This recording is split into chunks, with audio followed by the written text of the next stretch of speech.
In the fall of 1993, a second-grade girl walked into her elementary school in suburban Minnesota, smiling in her favorite yellow dress. It was school picture day. By 2:15 p.m., she was gone, without a trace. For decades, her parents clung to hope. Then, in 2023, a retired school photographer discovered an undeveloped roll of film in his basement. What he developed would send the entire town into a nightmare they thought was buried. Subscribe for more chilling true crime mysteries based on real events. New stories every day. November 12th, 2023. Location: Wood Hollow, Minnesota. 72-year-old Martin Kellerman hadn't touched his basement darkroom in nearly 15 years, but when his wife passed, cleaning it felt like a step toward closure. As he rummaged through boxes marked Archive 1993, he found an old roll of Kodak gold film still in its canister. He nearly tossed it, but habit made him develop it. The faces appeared one by one: rowdy class clowns, shy smiles, missing teeth. And then, one final frame.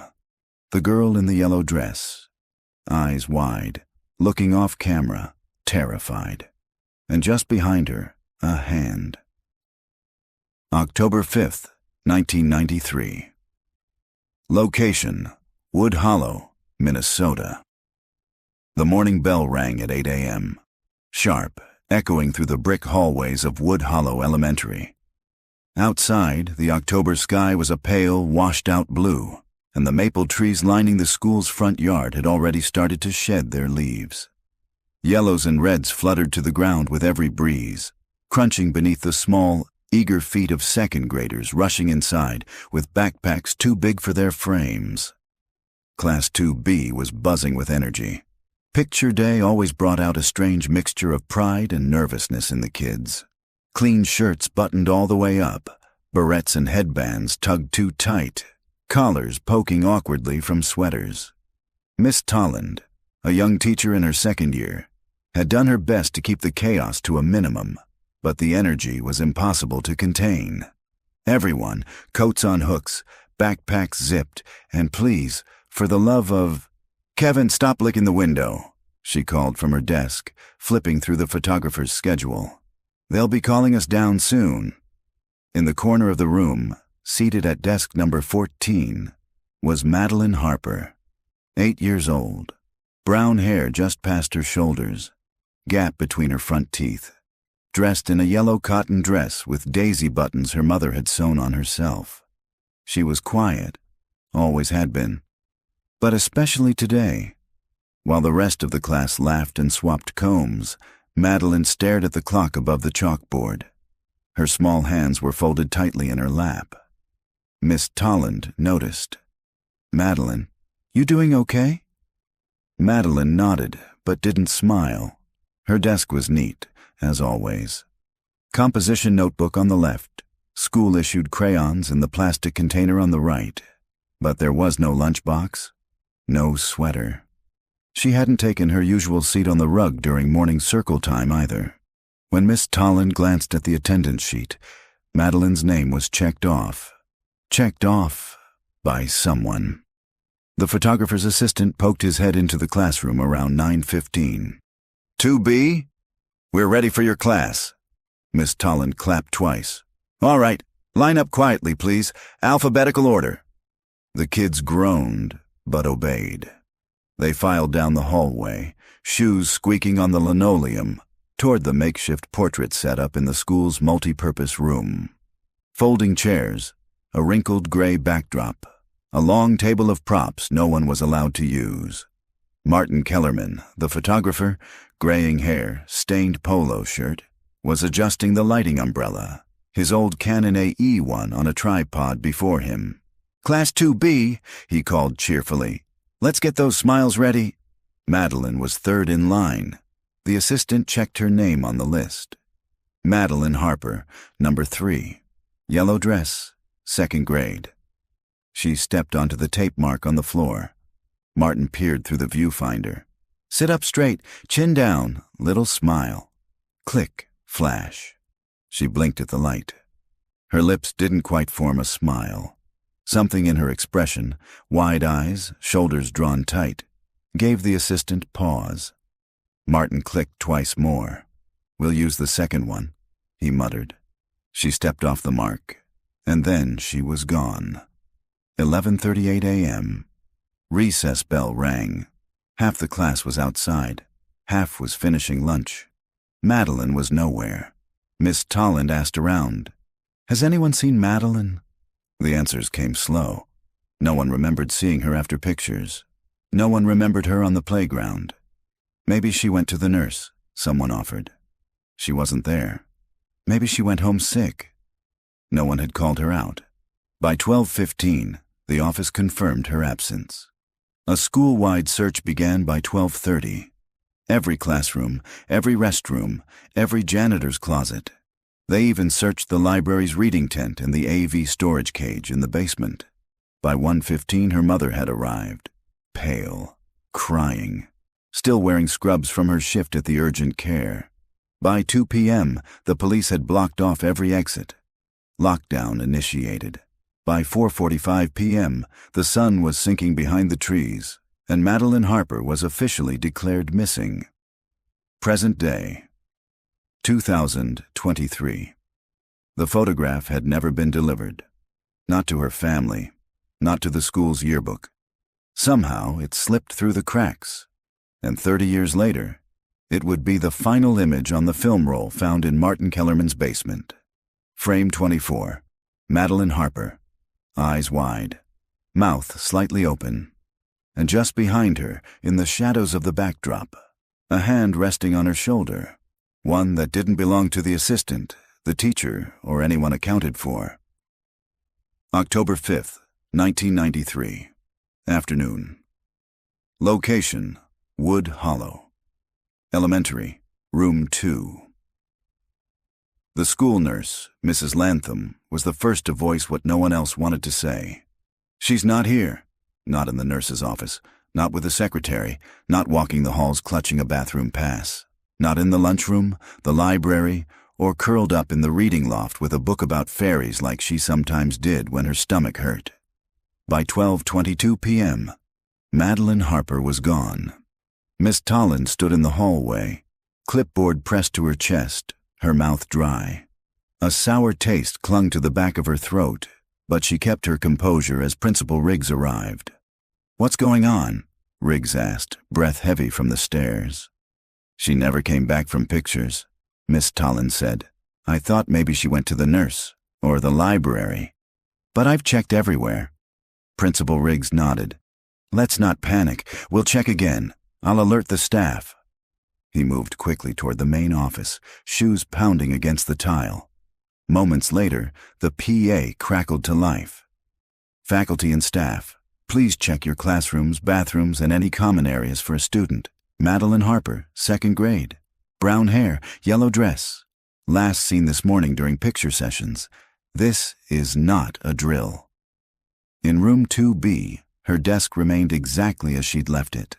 Her pink plastic lunchbox still sat unopened inside the cubby, filled with a peanut butter sandwich and an apple juice pouch. Her backpack hung on the hook beside her desk, zipper slightly open. Her My Little Pony folder peeked out from inside. A single crayon, burnt orange, lay next to her math worksheet on the desktop, as if dropped mid-problem. The children had grown quieter. The buzzing energy of picture day now replaced with a strange, confused silence. Some whispered. Others stared at the empty desk. Kevin, the loudest of the bunch, now sat hunched, chewing a loose thread on his sleeve.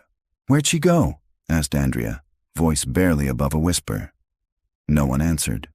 12:55 p.m. Officer Susan Ryland arrived first. She'd grown up in Wood Hollow, graduated from the same elementary school in 1979, and had worn the same faded blue uniform for 12 years. She was a mother herself, 2 boys, ages 10 and 14, and her face tightened when she saw the empty desk and Miss Tolland's ashen expression. "She was here this morning?" "Yes," Miss Tolland said. "3rd in line. She sat for her picture, and then I assumed she was with the group. I didn't notice she'd gone until lunch. No one saw her leave? Not that I know of. We were all being shuffled around. Kids were moving in and out. It's chaotic on picture day. Ryland nodded. Was there a sign out, a visitor log? Principal Riggs approached. We've checked. No parent signed her out. The front door camera didn't catch anything, but it's motion activated. It only records when someone walks within 5 feet, and the side doors were propped open earlier for deliveries. Jesus, Ryland muttered under her breath. Do you have recent photos? I can give you last year's school portrait, Riggs said. We'll get it copied. Pull the list of staff, subs, maintenance, anyone not normally here today. I'm already on it. 1:15 p.m. Madeline's home Valerie Harper stood on the front lawn in her blue scrubs, pacing. Her name badge, V. Harper, RN, shimmered in the sun. Her husband hadn't arrived yet. He worked construction and had to drive in from Duluth. She didn't come home, Valerie kept saying, voice rising in panic. She's never late. She always calls from the office if there's a delay. Where is my daughter? Officer Ryland walked beside her gently. We're doing everything we can. Right now, we're treating this as a potential missing person situation, not an abduction. Not yet. She may be hiding, lost, confused. It's happened before. She's not the kind to wander, Valerie snapped. She's shy. She sticks close to teachers. She'd never... I know, Ryland said. We're going to find her. Valerie turned to the house. Her room's upstairs. She slept fine. No signs she planned to run. She was excited about picture day. We curled her hair. She picked the yellow dress herself. Ryland followed her inside. The bedroom was neat. Bed made, stuffed animals lined across the pillow. On the desk sat a school note addressed to parents. Picture Day, October 5th. Please arrive camera ready. Pinned beside it was Madeline's favorite drawing, a sketch of a white horse with wings flying over a hill. Beneath it, she'd written in purple marker, I want to fly away, but only if Mommy comes too. Ryland stared at the note for a long moment. 2:45 p.m. The woods. By late afternoon, volunteers had joined police officers in a full-scale search. Parents, teachers, teens from the nearby high school. They combed the woods behind the playground in loose grid patterns, calling Madeline's name. The area was dense, sloped downward toward a marsh. In autumn, visibility was low. Fallen leaves blanketing everything, brittle branches snapping underfoot. A K-9 unit sniffed along the southern trail but caught no scent. No blood, no shoe, no signs of a struggle. It was as if she'd evaporated. The only thing found was a scrap of yellow fabric caught on a low branch.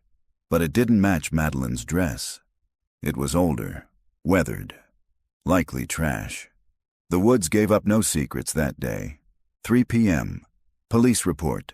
Initial summary. Missing child report. Name, Madeline Marie Harper. Age, 8. Height, 4 feet 1 inch hair.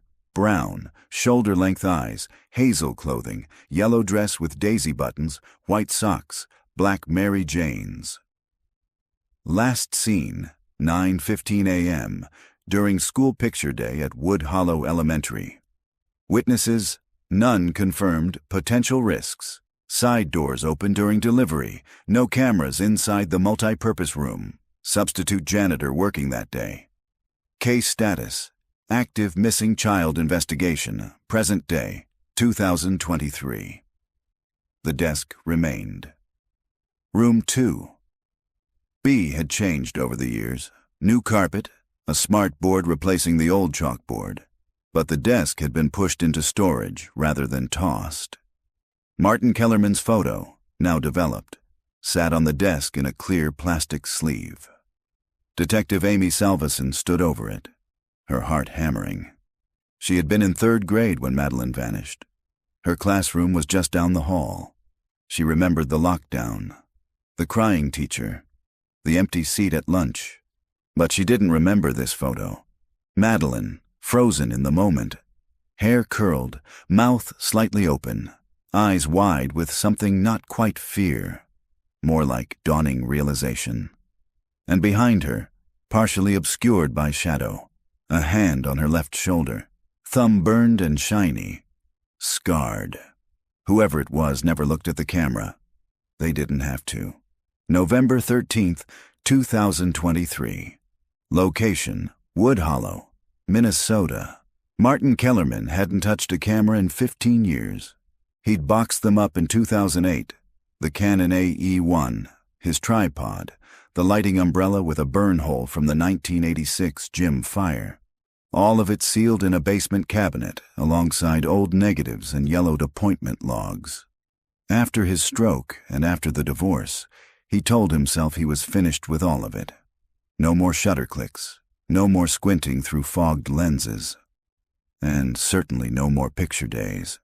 But when his wife died in August, everything changed.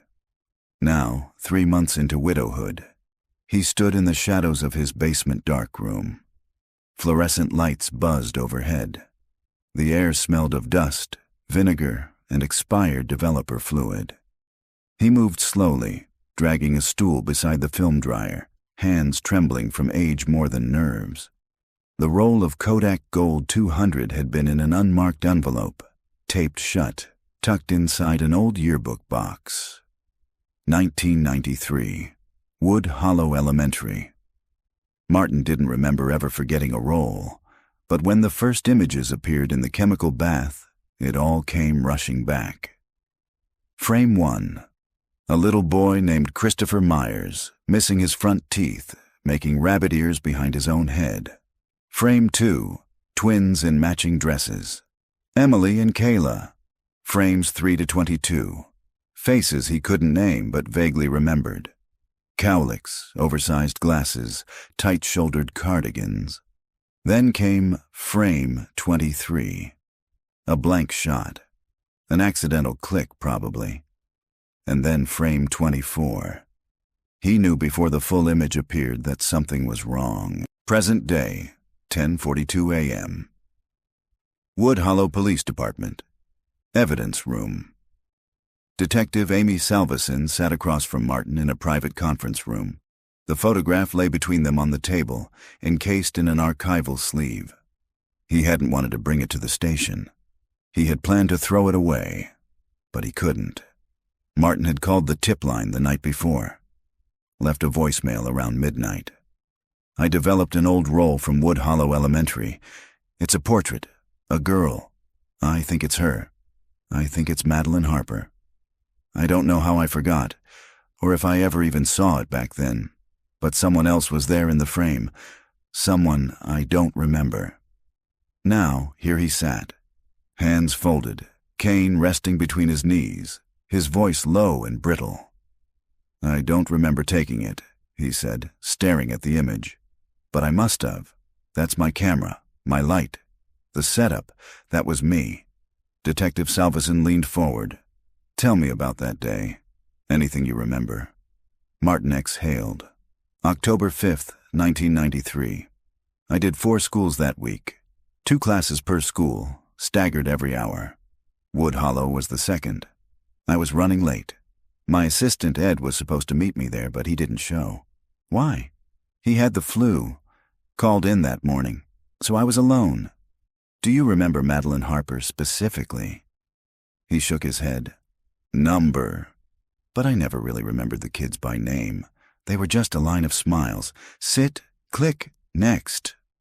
Salveson tapped the photograph. But this one doesn't look like the others. Look at her expression. I know, Martin whispered. In the photo, Madeline sat straight-backed, her lips slightly parted, eyes locked somewhere just past the lens. Not at the photographer, at something else. I think she saw whoever was behind her, Martin said. Salveson nodded. Let's talk about the hand. The hand rested on her shoulder gently, almost fatherly, but wrong. The thumb and index finger were scarred, skin tight and glossy, like melted wax, burned. There was no sleeve visible, no shirt cuff. Just the hand, floating in frame, connected to someone outside the camera's view. Martin looked ill. I don't know how I didn't notice it, or maybe I did and forgot. It's possible with a stroke. Things got scrambled. You have any idea who that might be? Anyone who might have had access to the room? No one was supposed to be there but me and the kids, he said, voice shaking. But that day was chaos. The gym had flooded, so they moved us to the multi-purpose room. The custodian came in twice to move a mop bucket. There was a substitute teacher who didn't check the roster right. I just remember trying to get through it. Do you remember anyone unusual? Any adults who didn't belong? Martin paused. There might have been a man. Late 40s, thin. Stood by the door for a while, didn't speak. I thought maybe he was a parent. I was busy, it didn't register. You didn't question it? I didn't think I had to. It's a school. People come and go. Salveson wrote it all down. Her stomach twisted. Do you think this was someone from the staff? She asked. Martin's voice dropped to a whisper. I don't think this person was supposed to be there at all. Later that afternoon. Wood Hollow Elementary. Now Wood Hollow Community Center. The old multi-purpose room still existed, repurposed as a dance studio with mirrors on every wall. But the layout hadn't changed much. Salveson walked the perimeter, letting the details come back. The backdrop used in the photo shoot had been a gray muslin cloth, usually hung from a portable frame. In frame 24, the backdrop was pulled slightly off to the side. A visible crease exposed the drywall behind it.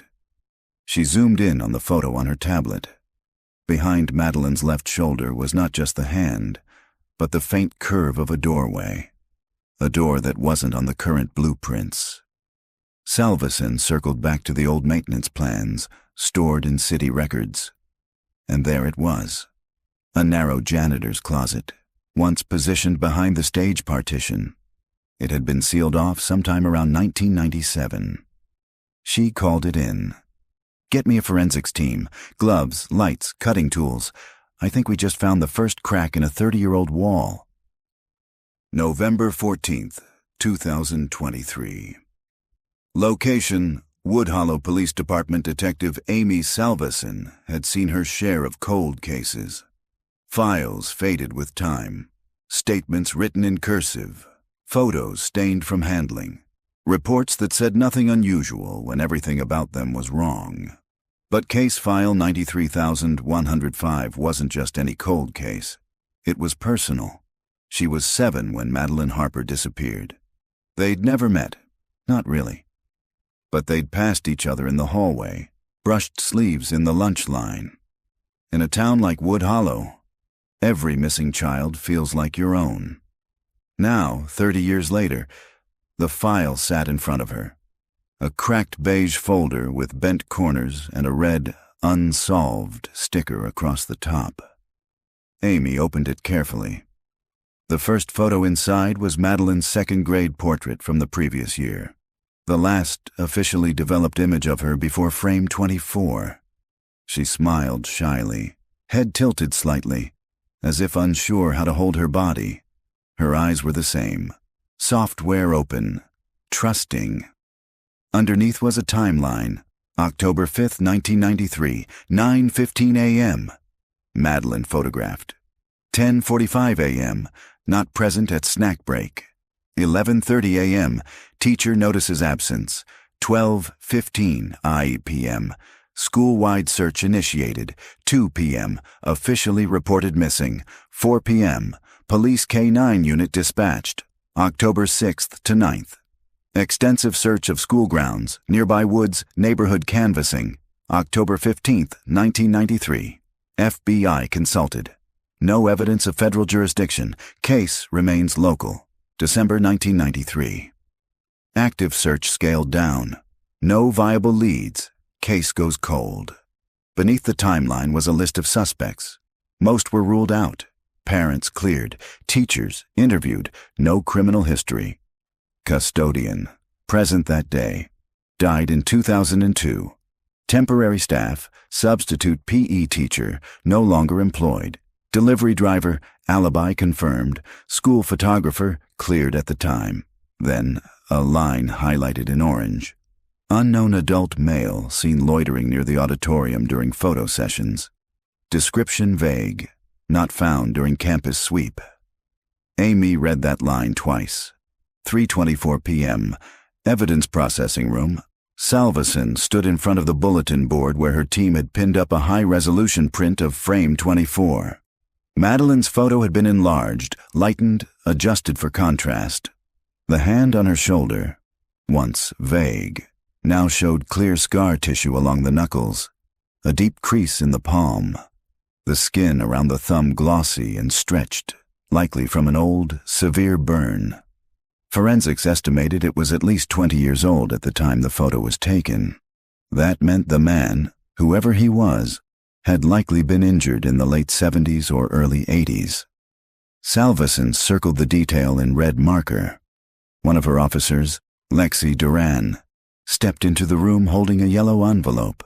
Just got the original attendance log from the school district archives, 1993, written in pencil on a yellow legal pad. You're gonna love this. Amy opened it and scanned the names. Each student was listed with a check mark beside their name, dated October 5th. Madeline Harper, checked in. And under staff present, someone had written, Mr. Blaine, sub-custodian, temp agency. Amy's brow furrowed. Blaine? That's not a name in the official personnel file. Nope, Lexi said. We checked the 1993 district payroll. No one by that name. Not for that year or any year. Salveson turned back to the board. So who wrote him in? 5:41 p.m. Interview room 3.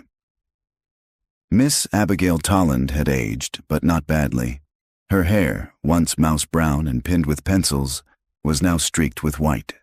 She wore a soft cardigan, glasses, and grief like a second skin.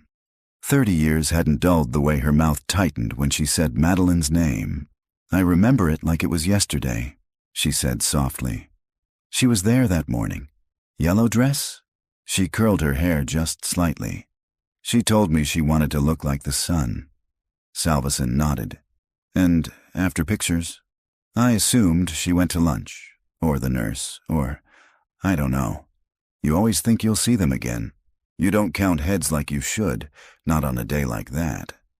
Do you remember a custodian named Mr. Blaine? Miss Tolland blinked. That sounds familiar. Tall man, thin, quiet. We don't have a file on him. He wasn't a district employee. Her hands trembled in her lap. Then where did he come from? That's what we're trying to find out. 6:30 p.m. Wood Hollow Community Center, formerly the elementary school. The forensics team had removed the mirrored paneling in the old multi-purpose room, revealing the wall behind it, and the faint outline of a door, now sealed with drywall and studs. Amy ran her fingers across the edge. Start cutting, she told them. A rotary saw whined to life. Dust plumed into the air. Amy stepped back as the team sliced along the seams. After 15 minutes, the cutout section fell forward with a thud. Behind it was a narrow space, 4 feet wide, 8 feet deep. A closet, forgotten by time.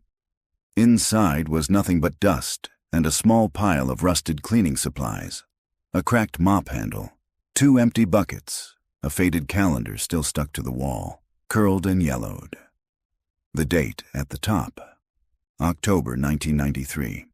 One date was circled in red ink, Tuesday the 5th, present day, 9:12 p.m. Back at the station, Amy stared at the name written in faded cursive inside the calendar. Not Blaine, C.R. Tolland. Her mind stumbled. Tolland? She flipped through her own notes. Abigail Tolland, 2nd grade teacher, never married. Lived alone. Still in town. Amy picked up her phone and called Officer Duran. Lexi, I need you to run a deep search. Look into Miss Tolland, family members, siblings, especially anyone with a criminal past. Copy that. Amy leaned back in her chair. Her eyes wandered to the photo of Madeline, the slight tremble in her jaw, the stare just off camera. She hadn't been looking at a stranger. She had recognized something. Someone. It wasn't just fear in her eyes. It was betrayal.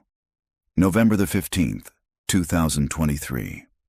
Location: Wood Hollow Police Department. The call came just after midnight. Officer Lexi Duran's voice came through the phone, low and steady. "I found something. Miss Tolland had a brother. Real name: Caleb Russell Tolland. Born 1954. Arrested in 1982 for attempted abduction of a minor in Duluth. Charges were dropped. Child refused to testify. No conviction. But it's him, Amy. He's our mystery custodian." Amy sat up in bed, heart pounding. Where is he now? Nowhere on record since 2006. Last known address was a trailer lot in St. Louis County. DMV records expired. No recent employment, but he used the alias Blaine Carter on several job applications back in the early 90s, including one temp agency that sent school custodians to Wood Hollow. So there it was. Madeline Harper's suspected abductor hadn't been a stranger. He'd been the brother of her teacher, and someone had gone to great lengths to erase him from the system. 8:35 a.m. Wood Hollow Elementary Archives. District Office. Amy stood in the school district's climate-controlled record room, breathing in the dry scent of paper and time. Row after row of labeled boxes stretched to the ceiling. A district secretary wheeled over a metal stepladder. "Everything from the 90s is boxed by month and school," she explained, "but some of it was water-damaged in the 2005 leak. That section's incomplete." Amy climbed the ladder, her fingers tracing faded labels.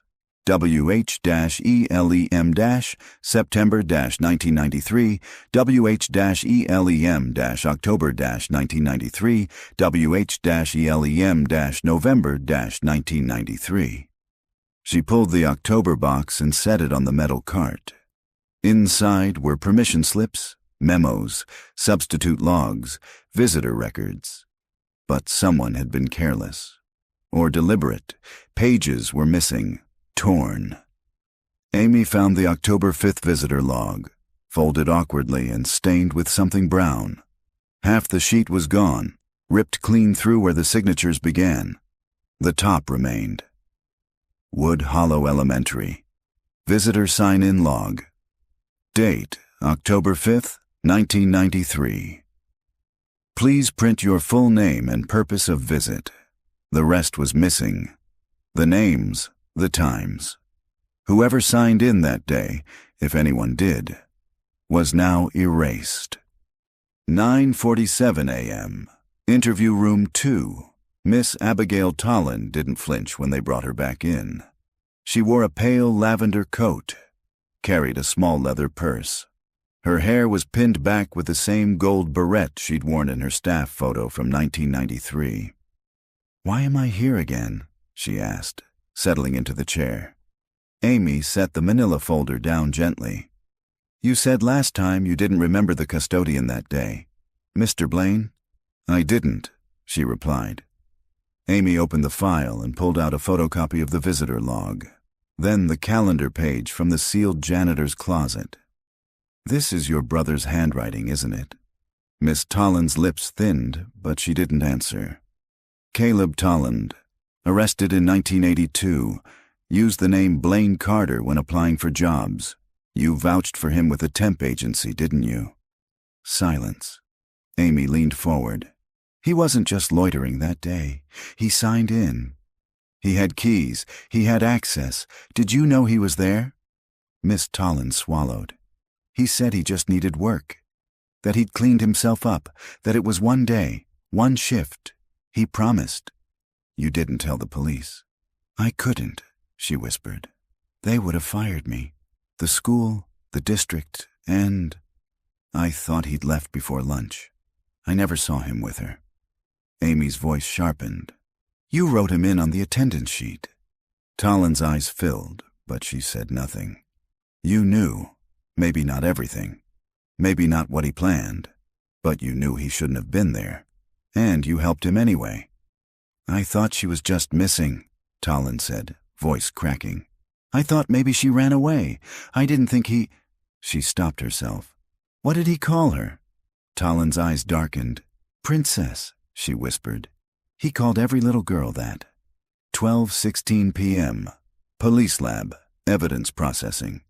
Amy stood beside the forensic tech as they examined the high-resolution scans of frame 24 again. The team had enhanced the image using AI reconstruction and spectral analysis. Behind the hand, in the blurred shadows near the edge of the frame, was something else. A vertical crease, not a wall, a curtain, the kind used on rolling dividers in older schools. Behind that, a faint outline, rectangular, flat, metallic. Amy leaned in. Is that a handle? Could be, the tech said. We think this may not be just a closet behind the multi-purpose room. We think there's something behind that closet. A second room? A storage chamber, maybe. But it's not on the blueprints. Amy's stomach dropped. Get me the ground-penetrating radar. Today. 2:05 p.m. Wood Hollow Community Center. The old school creaked beneath Amy's boots as she and the forensics team returned to the multi-purpose room. The drywall was gone. The old janitor's closet stood exposed, now lit with portable LED towers. But the team wasn't interested in the closet anymore. They were interested in the wall behind it. GPR scans had confirmed it. A rectangular chamber, 6 by 10 feet, tucked between structural supports. A sealed space, hidden for 30 years. The lead tech pointed to the hollow cavity. We're going in. 2 officers began chiseling through the back wall of the closet. The concrete crumbled slow, deliberate. Dust clouded the room. Amy watched from the side, pulse pounding. The chisel struck metal, then air. Then came the smell. Old, dry, sour. One of the techs gagged. Another officer shined a flashlight through the hole. His voice dropped to a whisper. Ma'am, you need to see this. They widened the opening. The hidden room was small, barely wide enough for one person to sit or lie down. No windows, no ventilation. Foam insulation lined the walls. A single pink blanket lay bunched in the corner. And, in the center, a disposable camera. Wrapped in a sandwich bag, labeled in black marker, property of Princess. Do not touch. Amy took a shaky breath. Bag it, get it to the lab. The officer bent down to collect the camera. As he did, his flashlight caught something else, scratched into the foam wall behind the blanket. Tiny fingernail markings. Over and over, the same word. Help. November 16th, 2023. Location: Wood Hollow Police Department. Forensics Division. The lab was silent except for the soft clicks of plastic gloves and the occasional beep of an aging scanner. Detective Amy Salveson stood over the evidence table where the disposable camera, found in the sealed chamber behind the multi-purpose room, now rested. It had been carefully extracted from the bag it was stored in, dried, dusted, and catalogued. Films intact, the forensic tech confirmed. Slight moisture damage on the casing, but nothing serious. Lucky it was wrapped. How many exposures? 27, he said, and all were used. Amy felt a chill. 27 photos. Shot inside a 6 by 10 foot cell no one knew existed. 3:42 p.m. Photolab development room. They used traditional chemicals. No digital shortcuts. This film had been sitting for 30 years. It deserved precision. One image at a time, the negatives emerged. The first was grainy. Dim lighting, pink insulation behind a child's head. Madeline. Amy's breath caught. Her eyes were red-rimmed, her hair slightly tangled. But she was alive. Awake. Sitting cross-legged, holding a plastic cup with a juice box straw poked through the top. Frame after frame showed the same. Her in different positions, sometimes smiling faintly, sometimes curled up. A child surviving. Some frames were darker, others were blurry, but a story was taking shape. In frame 19, something changed. The girl wasn't alone. A hand extended into the frame, holding a small plastic tiara. Madeline stared at it blankly. Frame 20, she wore the tiara. Frame 21, a man entered frame, barely visible. Just a silhouette reflected in the glass of a turned-off TV screen behind her.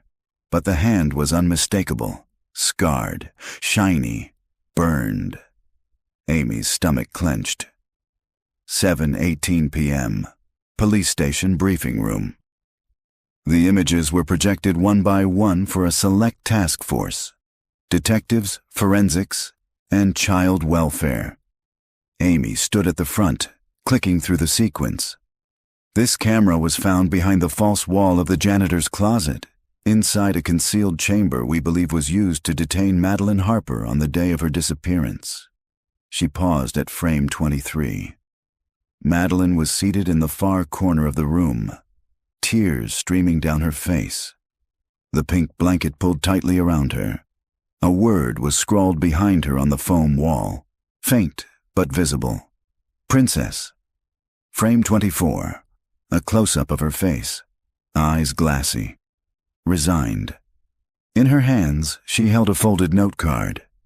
A faint red stain ran across the front of her yellow dress. The forensics tech zoomed in. Blood, he confirmed. Likely from a nosebleed or minor injury, but it dried fast.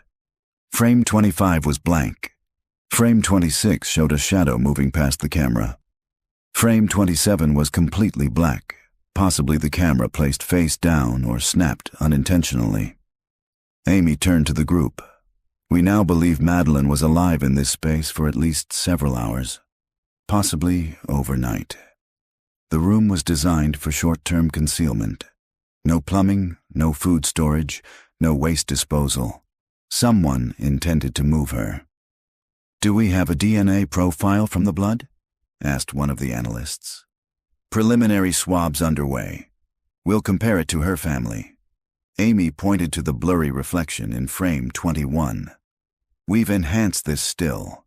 Facial details are obscured, but we've confirmed the man's height is approximately 5 feet 11 inches, right-handed, severe burns on left hand and wrist. Same as our hand in the original school portrait," someone murmured. Amy nodded. "We're dealing with one offender, possibly two." She clicked off the projector. "And he never planned to keep her there, which means she was moved somewhere else." 9:05 p.m. Harper residence. Valerie Harper opened the door in a bathrobe. Her hair was damp. Her eyes, tired and worn, held the same cautious hope she'd carried for 30 years. "You have something," she said before Amy even spoke. "Yes," Amy replied gently. "We found a camera." Valerie covered her mouth. "We believe Madeline used it, possibly to document where she was." "Is she in the photos?" "Yes." Valerie blinked away tears. Is she afraid?" "Yes," Amy said quietly. "But she's brave. It looks like she was trying to leave a record." Valerie nodded, trembling. She always liked to document things. She carried notebooks everywhere. Drew our dog 23 times in a row once, just because she wanted to remember how he looked when he slept. "She was documenting this too." Valerie's voice broke. "Is there any way she might still be alive?" Amy hesitated. "It's possible. We don't have evidence of her death, only disappearance." "And the man? Do you know who he is?" "We have a suspect. His name is Caleb Tolland." Valerie stared. "Is he related to—" "Yes, Abigail Tolland." Her brother Valerie backed up into the wall, shaking her head. "She taught my daughter." 11:03 p.m. Tolland residence. Surveillance site. Amy sat in an unmarked car across from the small bungalow on Hallowell Street. Miss Abigail Tolland hadn't left the house all day. Inside, the lights in her study were still on. Amy had reviewed her alibi for the 1,000th time, Abigail claimed she hadn't seen her brother in over 20 years, that he vanished after the incident, that she assumed he had died. But someone had helped seal that chamber, someone with access to the school blueprints, someone with keys, and someone who had a reason to protect him, and Abigail had all three. The plan was already in motion. A judge had approved a full property search. Officers were prepping tools and protective gear. In the meantime, Amy stared at the photo of Madeline, clutching that folded card in the dim, pink-lit room. Something about it gnawed at her. The card. It wasn't just a scrap. It looked placed, folded, left with intent. She leaned closer to the photo, magnifying it again. The words on the front, just barely legible in the high-res scan, read, "For Daddy." November 17th, 2023. Location, Wood Hollow, Minnesota. 9:06 a.m., Willow Pines. Assisted living Martin Kellerman hadn't slept much since turning over the film. The photo of Madeline, the final frame, haunted him. Not because of the image itself, but because of what he didn't remember, what he should have seen, what he may have buried to survive. Detective Amy Salveson arrived with 2 cups of coffee and a quiet knock. "You're up early," Martin said, his voice hoarse with age. "I couldn't sleep," she replied. He gestured to the chair across from his recliner. "That makes 2 of us." She set the coffee down. "I need to ask about October 5th. Again." Martin nodded slowly. "It's all I think about lately. Let's start from what you do remember. You were setting up. You were alone." "Yes." "Do you remember Madeline?" Martin hesitated. "Only the photo, not her in person. I've stared at that image so many times, but I can't see the real child behind it, just the way her eyes looked, like she was about to say something. Or scream." Amy gently placed a printed still on the table. "Frame 24. Zoomed in. Look at her shoulder," she said.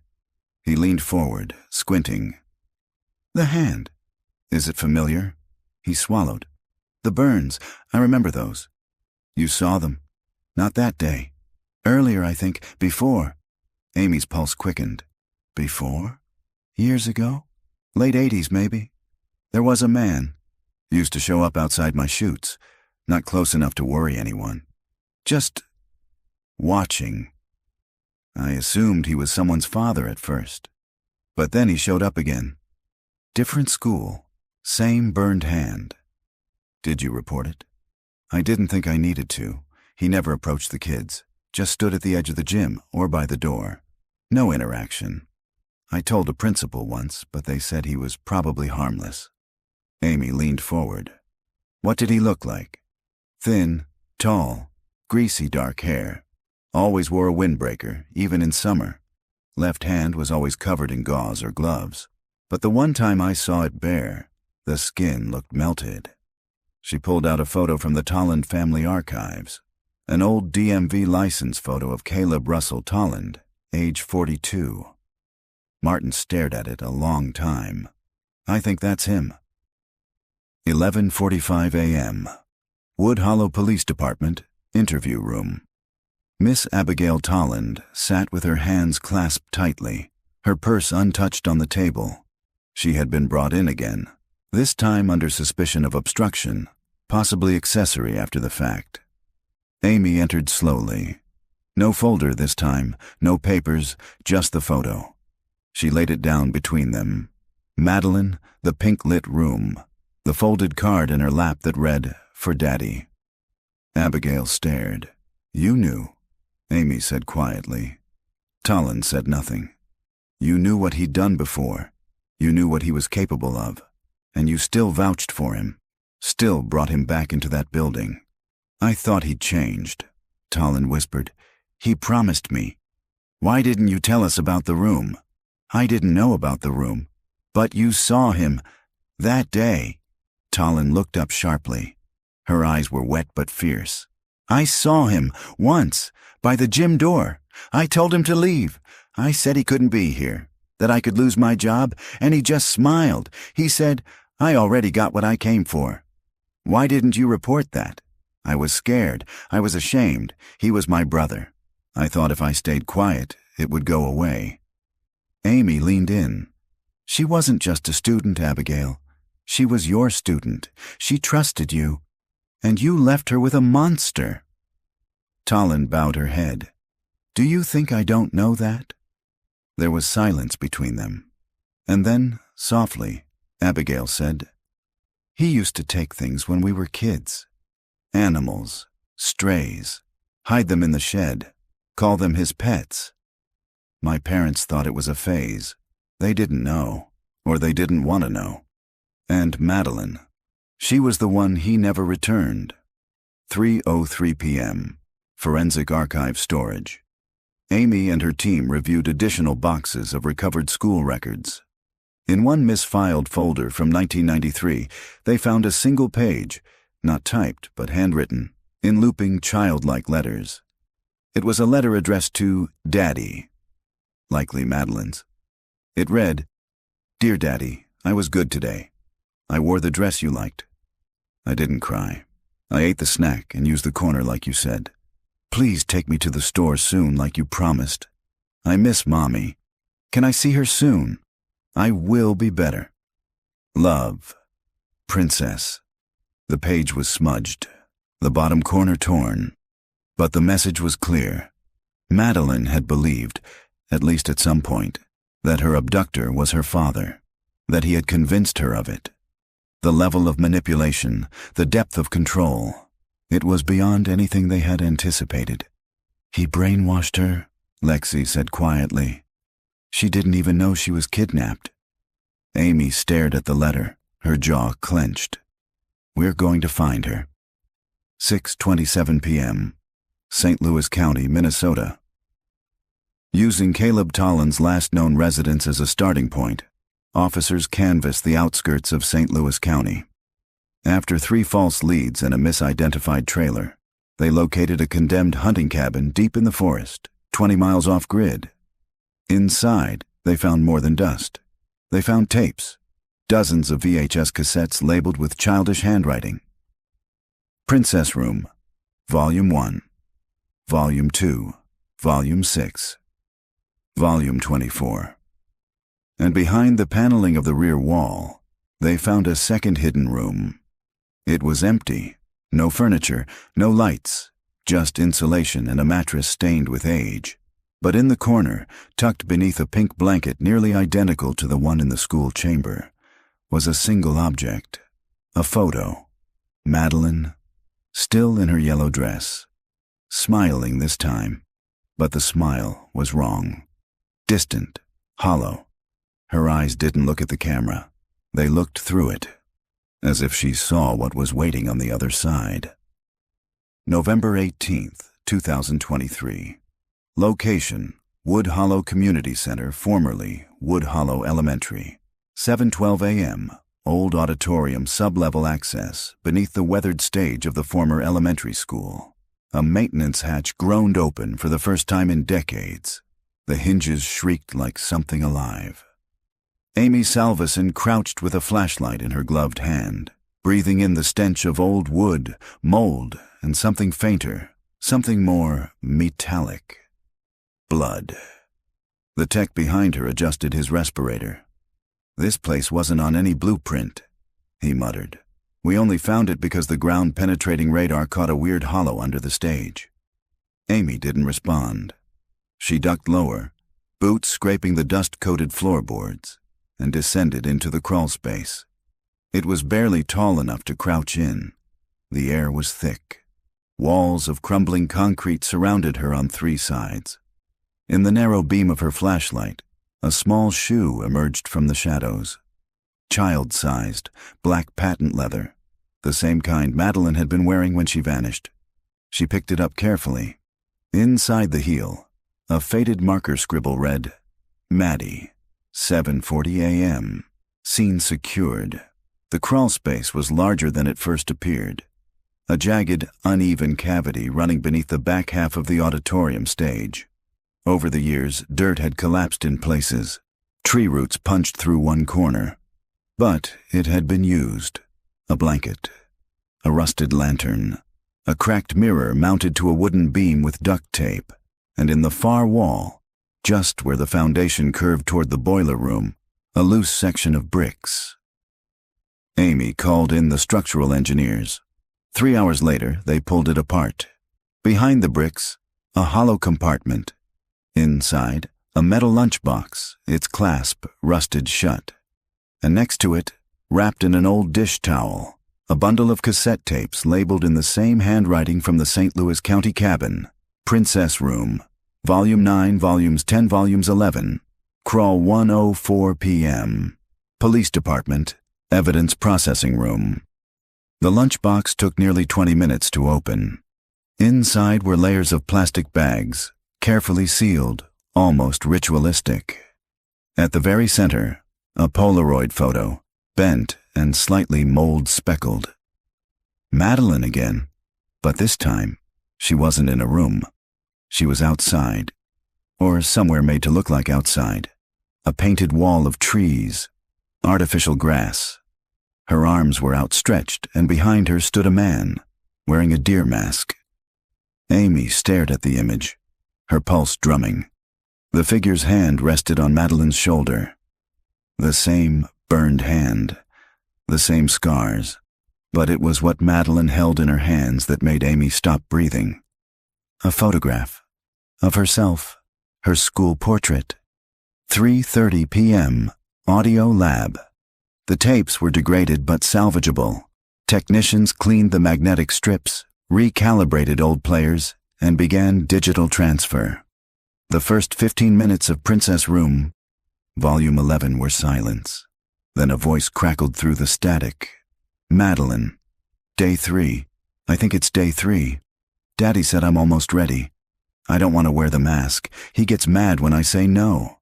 Another pause. Then a second voice. Male, hoarse, low. You have to tell the truth, baby girl. You have to tell the tape what you did. Silence. Then Madeline again. I didn't cry when you turned the lights off. I didn't scream when you left. I was good. I was good. The tape whined. Something clicked in the background, possibly a switch or a door. Then music, soft piano, a lullaby warped by age. And one final line from the man. Tomorrow we start the crawl. 5:16 p.m., Tolland property search. With a warrant in hand and grounds cleared by the judge, law enforcement returned to Abigail Tolland's home. Not the interior this time, the shed out back. It was locked with a rusted padlock and surrounded by ivy.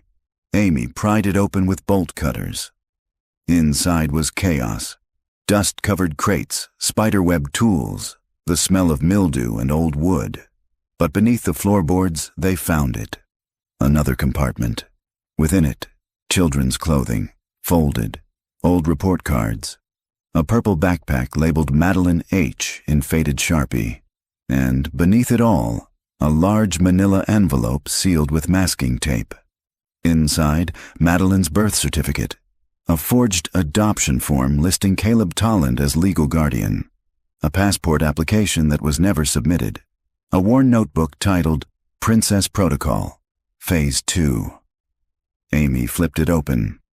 The first page was a schedule, daily affirmations, dress rehearsal, playhouse sessions, silent dinner, crawl simulation.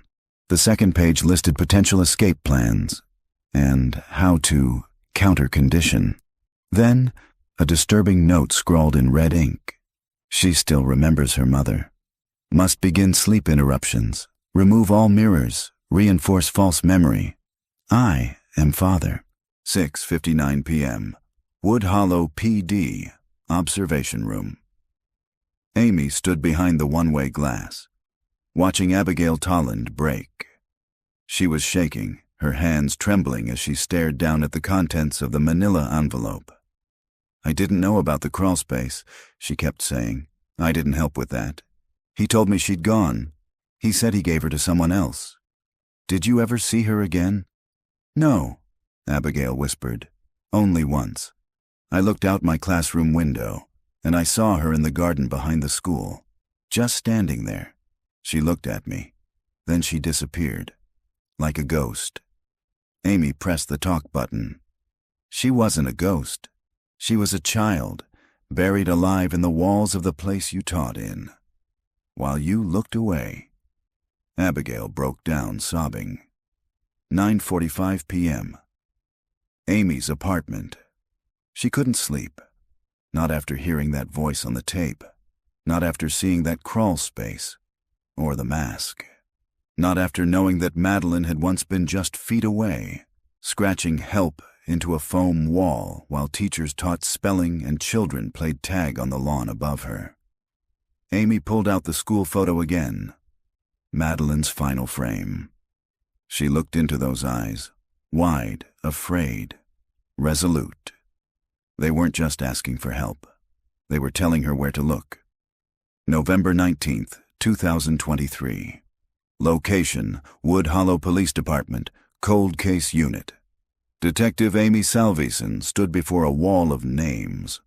On one side of the war room were photographs: Madeline, her teachers, the principal, Martin the photographer. On the other side, post-it notes for every person who had ever been temporarily employed by Wood Hollow Elementary in the fall of 1993. Substitute teachers, cafeteria temps, custodial contractors. In the middle of that collage was a single name they hadn't been able to verify.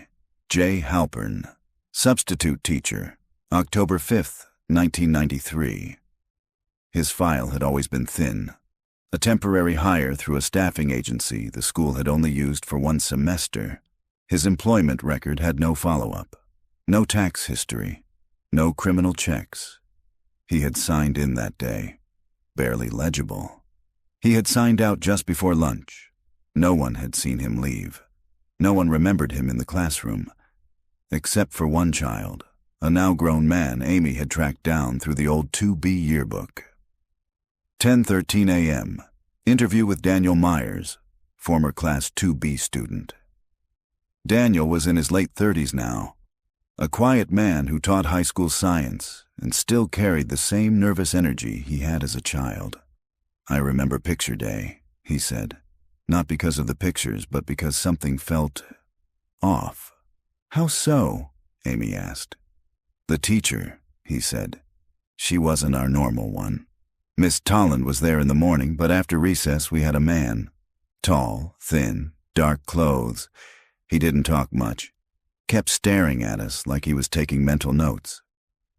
"Do you remember his name?" Daniel shook his head.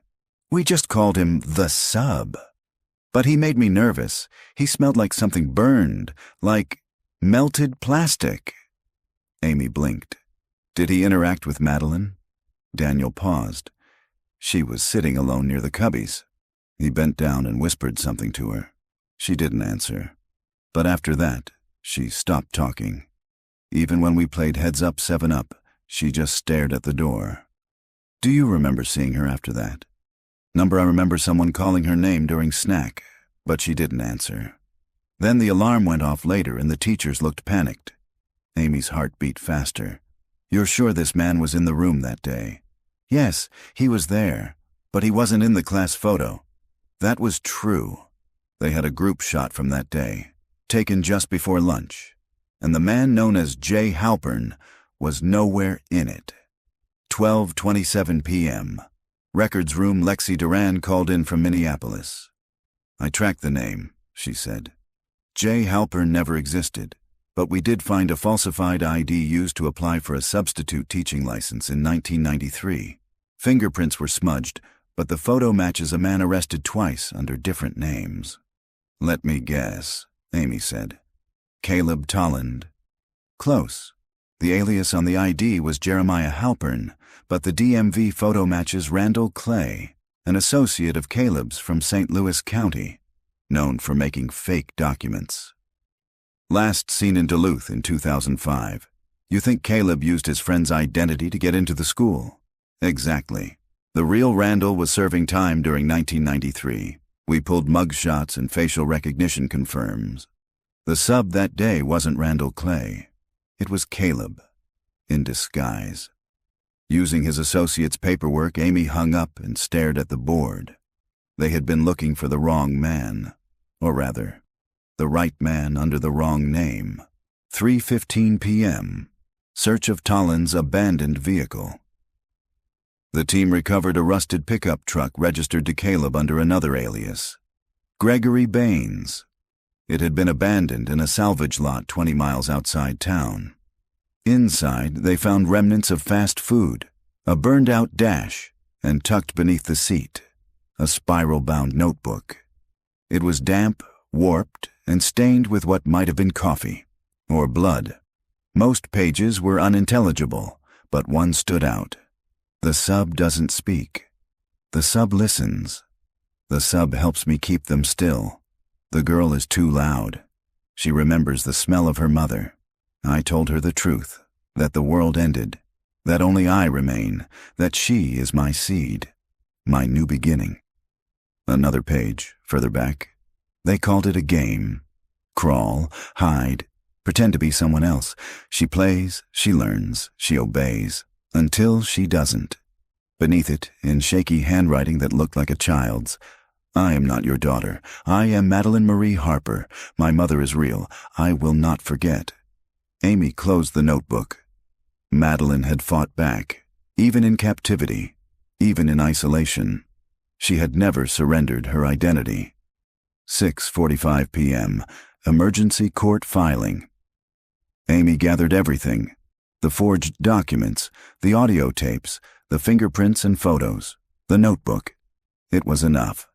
She filed an emergency motion for a full search warrant of any property formerly owned, rented, or affiliated with either Caleb Tolland or Randall Clay, including hunting cabins, warehouses, and off-the-grid shelters.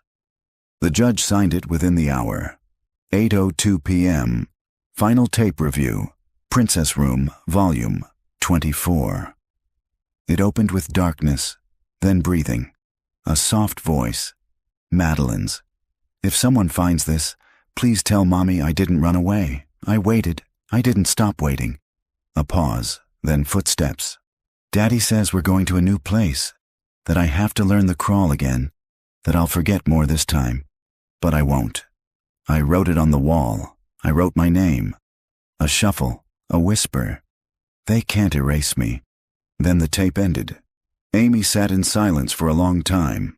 It was the last tape they had, but not the last place. November the 20th, 2023. Location, Wood Hollow PD. Abandoned daylight facility, northern Minnesota, 7:02 a.m. Wood Hollow PD, Forensic Imaging Lab. They had looked at frame 24 a dozen times, from every angle, enhanced, enlarged, stabilized. But this morning, Amy stared at it differently. She noticed the light. It wasn't fluorescent, not the cold blue of a classroom bulb, not the warm yellow of a domestic lamp. The source cast a greenish tint, like filtered daylight through thick plastic. Industrial skylight, maybe. And near the lower right corner of the frame, just behind Madeline's elbow, was something missed before. Lettering, painted, faded, barely legible. Amy zoomed in. It read, D-4/South Observation. The lab technician froze beside her. That's not from the school. No, Amy said. It's from somewhere else. 9:13 a.m. State Records Vault. Duluth. Buried in the state's old mental health facility archive, Lexi uncovered blueprints of a short-lived behavioral study wing attached to a now-defunct child development center. The building was called the Daylight Institute.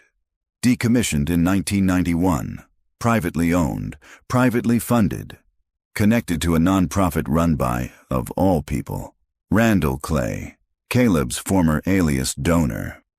The south wing included a small cluster of rooms, labeled D-1 to D-6, one of them D-4, observation room.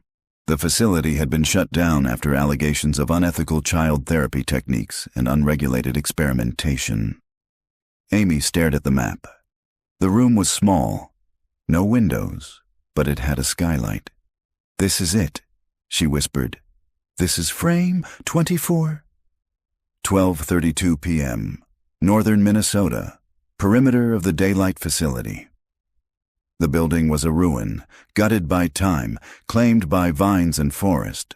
Tucked deep in the woods, surrounded by rusted chain-link fencing and a locked gate. They cut the lock. The air smelled like mildew and rust. Inside, paint peeled from the walls in long strips. The floorboards creaked under every step. Shattered glass crunched beneath their boots. They passed room D1, then D2, then, "Here," Amy said, pointing. D4. The door had been welded shut. It took a crowbar and brute force to break the seal. Inside, the temperature dropped. The air felt preserved, like something had been sealed inside. 12:58 p.m. D4, observation room. They entered slowly. The room was exactly as in the photo. The foam insulation. The painted mural of trees, faded but recognizable. The skylight above, now shattered, filtered in muted green light through moss and grime. And on the far wall, just where Madeline had sat in frame 24, a faint discoloration. Amy knelt down. Her gloved fingers traced the faded lines of writing scratched into the insulation. "My name is Madeline. I am real. I am not yours. I remember." And beside it, carved deeper than the rest, almost angrily. "They took my voice, but not my name." Lexi crouched next to her. "Jesus!" Amy rose to her feet. This wasn't just confinement. It was erasure. 1:42 p.m., daylight facility, underground storage. A back stairwell led down into a mold-choked storage area. Water had collapsed half the floor, but something caught their attention. A steel locker, half buried under debris. Inside it were 3 items: a cassette player, a cracked Polaroid camera, a sealed envelope labeled, "To the man who finds her." Amy opened it carefully. Inside, a letter written in jerky, ink-blotted script. "You found her, didn't you? You saw what I built. She is better now. She is more mine than yours. She lives in my design. You'll never erase me, even if you erase the walls. Because I was the only one who saw her clearly, and she saw me back. She took my picture too. Beneath it, a final line. Frame 28 was mine. 3:55 p.m. Forensic photo reconstruction. Back at the lab, they examined the film negatives again. Frame 27 had been declared blank, but the film team tried one last scan, using alternate wavelength analysis. A faint, ghost-like image emerged. Frame 28. Someone had forced the film forward an extra time, snapping one more image even though the cartridge was nearly empty. The shot was angled low. The camera had been turned around. It showed a man's face, pale, unshaven, eyes sunken, teeth bared in a twisted half-smile. He held the camera at arm's length. Behind him was Madeline, barely visible, her eyes wide. Amy stepped back from the monitor. Lexi stared. "That's not Caleb." Amy's stomach dropped. "No," she said. "That's someone else." "Then who?" But Amy already knew. 5:12 p.m., Martin Kellerman's residence. He was waiting on the porch when they arrived. His hands were folded. His camera, the original 1993 Polaroid, sat beside him in a case. He looked up as Amy approached. "You figured it out," he said. "Frame 28, she replied. "I didn't take it." "No," she said. "But you gave him the camera." Martin's eyes were glassy.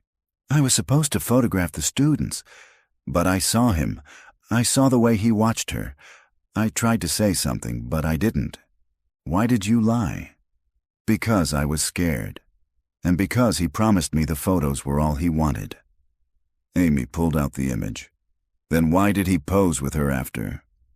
Martin went silent, and then he whispered, "Because she took it. She turned the camera around. She made him the evidence." November 21st, 2023. Location, Wood Hollow, Duluth. St. Mary's Hospital, 7:05 a.m. Wood Hollow PD. Madeline Harper had left more than a name on the wall. She had left a map, Amy had spent the night poring over every scratched word found inside room D4. The layout, the phrasing, the spacing. It wasn't random. It formed something, not a letter, a direction. Madeline had etched her movements. Under the pipes, left of the mattress, crawl 4 hands, touch brick. It wasn't just memory. It was survival. Amy pinned the printed close-up of the wall to the board and drew lines between the phrases.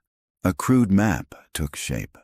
Coordinates to where Madeline had once gone, or maybe where she had been taken next. 9:17 a.m. Duluth Public Works Archive Lexi found it first.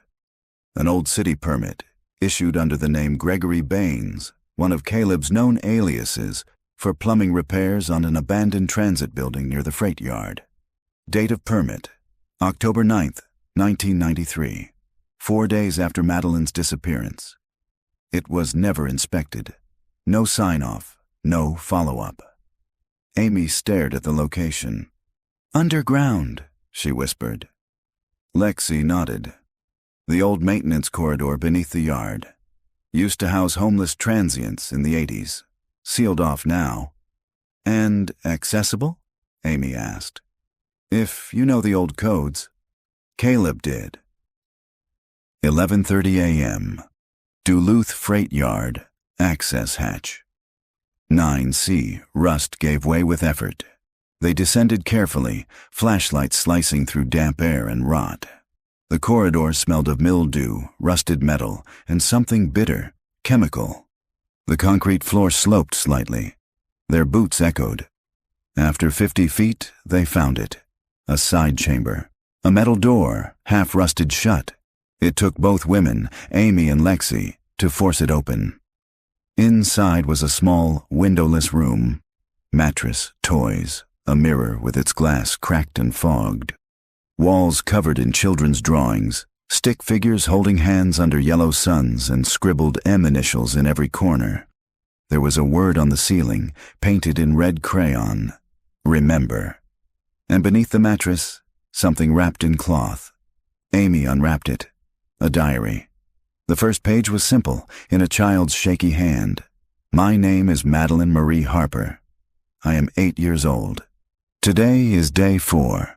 I am learning how not to cry." 2:12 p.m. St. Mary's Hospital, Duluth. The forensics team recovered partial blood traces from the mattress, a fragment of blonde hair and saliva on the edge of the pillow. Enough for a profile. DNA comparison confirmed what Amy suspected. Madeline had been here, and recently. Not in 1993, not decades ago, within the last 2 years. Amy sat in stunned silence, the lab results in her lap. 2 years, she whispered. Lexi looked at her. That means she might still be alive. 5:22 p.m. Surveillance video, Duluth Bus Terminal. Archived footage, August 17th, 2021. Lexi was the one to make the connection. A missing persons report from 2021. A Jane Doe who had been seen wandering barefoot through the terminal at midnight, muttering about walls that moved and games you can't stop playing. She had been taken to St. Mary's for a psych evaluation. No ID, no fingerprints in the system. Age estimated at 30. Silent, withdrawn. Refused food unless it was in plastic containers. Slept under the bed. No family ever came forward. After 72 hours, she slipped out of the hospital unnoticed. Gone. Lexi pulled up the surveillance frame and froze. "Tell me that's not her," she whispered. Amy stared. It was. Older, gaunt, hair darker, but the eyes were the same. Madeline, 7:34 p.m. St. Mary's Hospital Psychiatric Archive Room. Amy and Lexi pulled the full file. Patient number 1121-JD. Date admitted August 17th, 2021. Time 12:47 a.m. Discharge August 19th, 3:12 a.m. Notable behavior, rocking, avoidance of eye contact, repeating phrases in past tense, obsessive drawing of closed doors. Her name had been listed as M. written on the back of a napkin she clutched. Just M, but in the corner of one evaluation sheet, the psychologist had made a note. Patient used term princess room when asked about childhood trauma. Associated it with discomfort, punishment, and fear of light exposure. Amy's hand trembled. She flipped to the next page. A sketch drawn by Madeline. It was a crawl space, with a child inside, and above it the words, "She saw me when I was invisible, but I saw her first." 8:55 p.m. Returned to Wood Hollow, Amy sat in her car outside the police station, staring at the photo. Madeline, older, lost, still surviving. She wasn't buried under floorboards. She wasn't entombed in walls. She was out there. She had escaped. But she wasn't free. Not really. And Amy knew in her bones that somewhere in that twisted, maze-like history of false names, fake fathers, and hidden rooms, Caleb Tolland was still alive. November 22nd, 2023. Location, Duluth, Minnesota. Lake Superior Forest Reserve, 6:35 a.m. Duluth PD Cold Case Unit. She was seen again last month, Lexi said. Amy looked up from the diary. Where? Cass County. A woman matching Madeline's adult profile was spotted walking near a trailhead north of Leech Lake. Local rangers said she asked if the rooms were still there. When he said no, she turned and walked back into the woods. Any follow-up?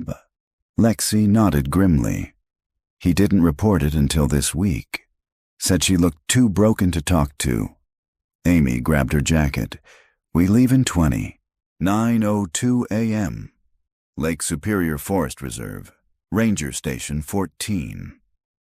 The ranger, a man in his 50s named Jerry Hayes, met them near the old fire road. I knew something was off the second I saw her, he said.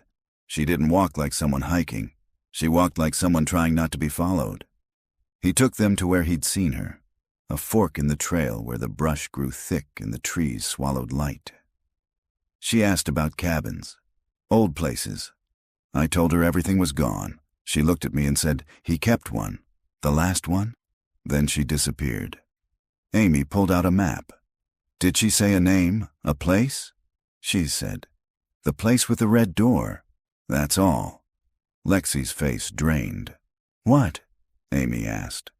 Lexi held up the diary from the crawl space. Page 16. The red door is last. If I get there, I can leave, but only if the door stays shut behind me. 10:26 a.m. Remote forest cabin. Unmarked trail, approx. 7 miles north. The cabin looked like it hadn't been touched in decades. Weather-beaten, swallowed by moss. A roof that sagged. No electricity, no path. But the door was painted red and fresh, not chipped, not faded. New. Amy raised her weapon. Duluth PD, she called. No answer. They pushed the door open. 10:28 a.m. Inside the red door, silence greeted them, and dust. It wasn't a living space. Not anymore. It was a memory box. Each room held relics. A lunchbox, a child's dress, a broken tape player, a photo of a smiling girl in a schoolyard. On one wall was a mural. Stick figures. A woman. A child. A tall man with no face. Beneath it, she got out. But the game never ends. A creak from upstairs. Both women spun. Footsteps, but not running. Careful, intentional. Amy ascended slowly, every step echoing like a heartbeat. 10:32 a.m. Upstairs bedroom. She was there, on the floor, knees pulled to her chest, pale, too thin, face framed by long dark hair gone gray at the ends. Her eyes were wide. Not with fear, recognition. Madeline? Amy said softly. The woman blinked. You remembered. Tears welled in Amy's eyes. We've been looking for you. I left the pictures. I wrote on the walls. I scratched under the pipes, but no one came. We're here now, Amy said. Too late, she whispered. He's not gone. Madeline pointed to the corner of the room. There, lying in a bed beneath rotted blankets, was a body. Shriveled, decomposed, A man. Half his face missing, the rest burned beyond recognition. Lexi stepped forward, gagging. "He's dead," she said. "That's Caleb." "No," Madeline said, and turned to the mirror on the wall. "He's there." The reflection showed only Madeline, but behind her, faint and flickering like a ghost, was frame 28, the man's face, smiling. 11:10 a.m., evacuation and medical response. Madeline was taken carefully from the cabin. She didn't fight, didn't speak, just clutched something wrapped in cloth. At the hospital, they opened it. Inside was the original camera, still working. A single cartridge inside, unprocessed, frame 29, a final image. Not of Madeline, not of Caleb, but of a red door, closed, and behind it, scratches, dozens of them, fingernails dragged through paint, letters forming one word again and again, enough.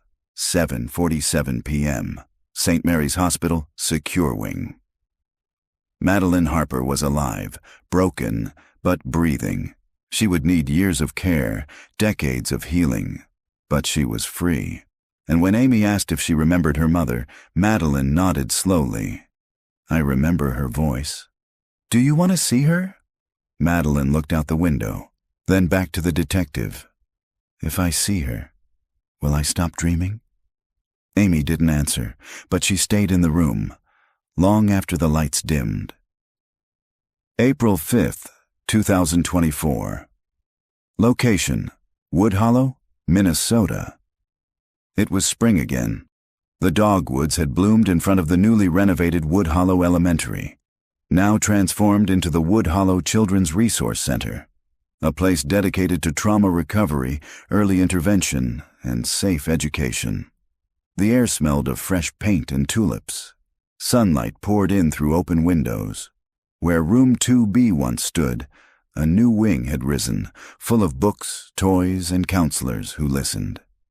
On the wall in the front hallway hung a black and white school portrait. Frame 24, Madeline Harper, unedited, uncropped, preserved. Beneath it, a plaque, in honor of those who were lost and those who were found. Too late. We promised to look closer. Duluth, Minnesota, St. Mary's Psychiatric Annex. Madeline didn't speak often, but she was drawing again. Pages and pages, some with stick figures, others with hands pressed against walls, one with a little girl sitting in a chair, surrounded by eyes drawn in crayon.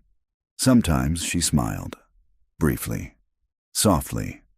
The therapy team let her listen to music now, mostly lullabies. One day she asked if they still took school pictures. When the therapist said yes, Madeline nodded. "I used to think they were traps," she said. "Cameras, like eyes that froze you." She tapped her drawing. "But sometimes they keep you alive." Lexi Duran's apartment, Minneapolis. Lexi kept a copy of frame 28 tucked in her personal file, the one with the man's face, and Madeline blurred behind him. She didn't keep it out of obsession. She kept it to remind herself that sometimes the truth hides in plain sight, in corners of frames, in names scratched on walls, in children who don't scream but still whisper. She gave a lecture at the State University now. How missing children vanish without moving. Attendance was standing room only. Detective Amy Salveson, field notes. Final entry. The first time I saw Madeline, it was through a photograph. The last time she was standing in a hospital hallway, watching the wind move the trees. I didn't ask her for details. I didn't need to. She survived. Not because we were fast, we weren't. Not because we were clever, we weren't always. She survived because she remembered who she was when no one else did. That's not just survival, that's resistance. Somewhere in the storage vault of the St. Louis County Evidence Lab is a sealed envelope. Inside is the original roll of undeveloped Polaroids. They never developed frame 30. They're not sure they want to. Because if frame 29 was the door, frame 30 might show what was behind it. And some truths should remain in the dark. even when the light is finally turned on. Subscribe for more true crime mystery stories based on real investigative methods and survivor accounts.